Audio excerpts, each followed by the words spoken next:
All right, here we go. Joining me now, Congressman Burgess Owens. Welcome back to the Alec Show. Alec, looking forward to chatting with you once again, my friend, for sure.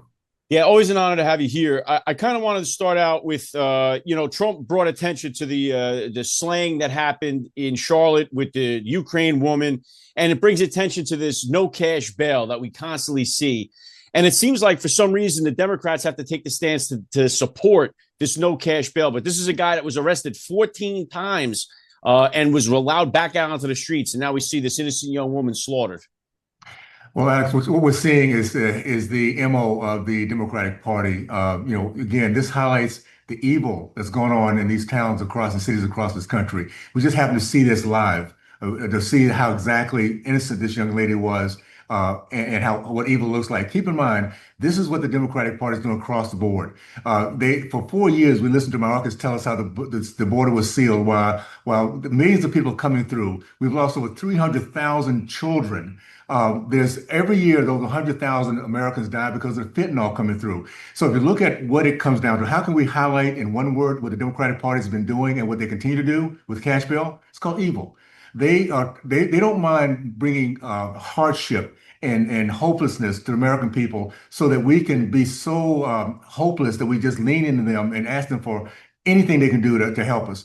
And meanwhile, our country is built on the idea of freedom, of being able to walk around and have your dreams and doing those things that actually President Trump is now trying to bring back to our nation. So I'm excited for this very strong view of different ways of approaching our country. American people are going to lean into freedom and lean into hopefulness, and they're going to lean against, again, the Democratic Party as we continue to understand what their long game is. Yeah, well said, Congressman. And what Trump's doing is working. You know from being down in D.C. I come down to the White House quite often, and I walk from Union Station down to the White House, and I can see a major difference now. You see National Guard in the corner, people feel safe, and it shouldn't. And then you have Democrats that stage this huge protest, and it's all white liberals from out of town that are against it. Yet the people in the community that suffered most are the black residents there that were the victims of so much of the violence, and yet they're trying to speak for them and say, oh no, they don't want this. We know what's better for them.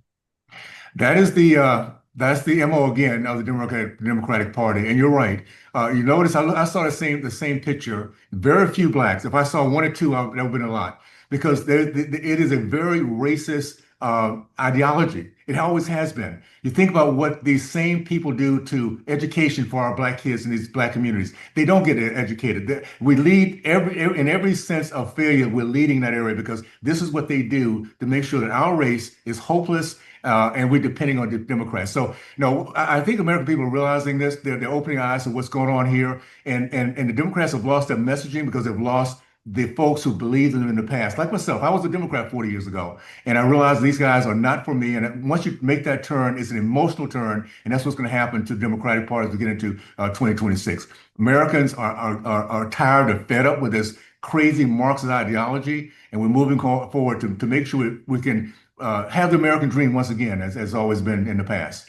And we're going to see that now because you have Operation Midway Blitz now underway in Chicago. It's another neighborhood that has been Democratic run for 80 years about. It's been nothing but Democrats that have had control of that city, and it's never gotten better. They've always promised it, and they say they secured the black vote year after year after year, and they've never delivered. And now you have illegal aliens committing crimes over there, taking up jobs and resources away from the communities. And I would imagine that the people in the community are the ones that would welcome most, just like in Washington, D.C., Trump coming in and cleaning this mess up. There's a reason why the minorities that in the past have leaned toward the left, the Marxists, they're waking up. They're realizing they're seeing real time how these people view them. And you're right, in the Chicago communities, in the Washington, D.C. communities, and you can find across our country, those who live in these areas where crime has been rampant, should never be the way of life. This should not be normalized. And so we're seeing that, and this is going to show up in 2026, my friend. It really is. We're now having these conversations, the blacks, Hispanics, Jewish people. We're having conversations about who stands for our country, who stands for us personally and as a group, as a community, and it's not the Democratic Party. So I would say this: Democrats continue to lean into what you've always has been, divisiveness, hating of each other, prejudice. Continue to do that. We now are at a point we're tired of it. As a country, we're done. And we're ready to move forward. We're going to continue to do that. President Trump has given us an example of what it really looks like to love our country, to have an America first. And I'm excited about being part of that process. And that's just it. I think you hit it on the head there too, Congressman. Just because it's not just across races that feel different things. It's, as Americans, we all want to be. We don't have to live like this. We want to be able to walk around safe in our communities. Every race wants to be able to do it. You want to be able to raise your family in a neighborhood where you don't have to worry about looking over your shoulder, and you have to have all be this crime infestation where you can have a good education system. We're going to get to education in a second, but it's every race that lives in the community wants to have that. There's no such thing as somebody that says, "Oh, I really would. I hope to have my family grow up in a neighborhood full of crime." I mean, and the Democrats make it sound as if everyone's okay with that, and nobody is. They reject that idea, and that's why Trump smashed it in November. And what it is, we have the American way, and this is what's so unique about our nation. We start off with things like we're equal to become a more perfect union. People come here from every single background, every single culture, and we become Americans because of this culture of being able to dream big and go out there and do the things you just mentioned: faith, family, free market education. It is the Marxist left that hates every one of those tenets. They hate faith, family, free market education. Look at what they do. Look at what the lawfare goes after. And I'm just hoping that those who watch this process, we're not asking Democrats to become Republicans. Be independent. Look at what's best for your interests, your family's interests, and you're going to find out the Republican Party stands mostly for what you're thriving to get done. So I would say just keep it in mind that way. Look at what's best for you, and you'll find out the Republican Party is where you'll find a good home for sure. No question about it. And let me get to the education, because President Donald Trump talked about this, the tax credit for school choice. He's championing school choice. You have the Department of Education Secretary talking about how we've spent $3 trillion on the Department of Education since its inception, and our scores have all gone down. And yet you have the Democrats, they're arguing almost as if they come from the standpoint of our education has been a success. It has been a total failure. And so now we're trying to give the education back to the states and offer this school choice to everybody.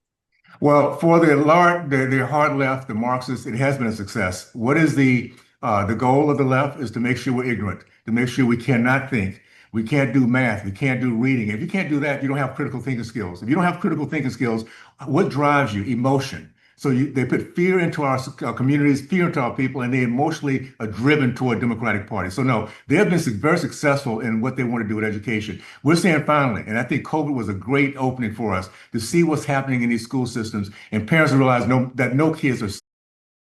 Anyone who doesn't treat ear ringing is definitely not being smart. It's something so easy to fix. Why wait until your memory starts to fade? If you're suffering from unbearable ringing, listen close. These people, these Marxists, are trying to get us to not believe in truth. And so we're done with that. And at the end of the day, choice is the one thing that brings merit, brings competition, like everything else we do. What you do, Alex, right now, you are competing against every other whatever podcaster shows out there. So you're going to make sure you bring the very best talent so people tune into it. That's the way school systems should be. Education is the only place that we have neglected to put competition, merit, and reward for that. And we're going to start doing that with choice, because parents will start looking at the very best place for their child. And if there are folks their school systems that are failing, guess what they'll do? They'll go out of business like they should be. So I'm excited about where we are. We finally have it codified, so they cannot take it away from us. It's just now a matter for every state to opt in. And I'm hoping those who are listening have your state to opt into this choice process.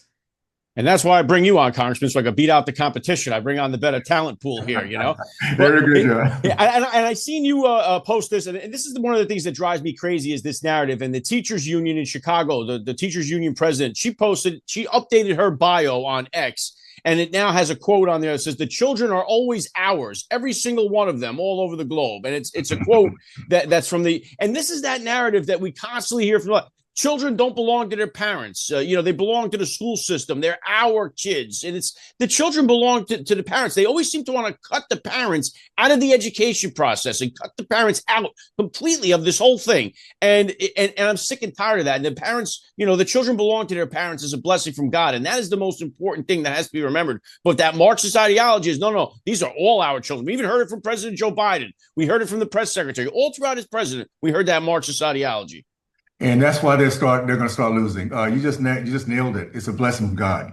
Keep in mind what the Marxists hate is a faith, faith community, a faith country, because it takes them out of the picture. So they think they want to be gods. And you're right. If they are gods, then our children are theirs. That's the way they look at it. So no, I'm hoping to keep this message up.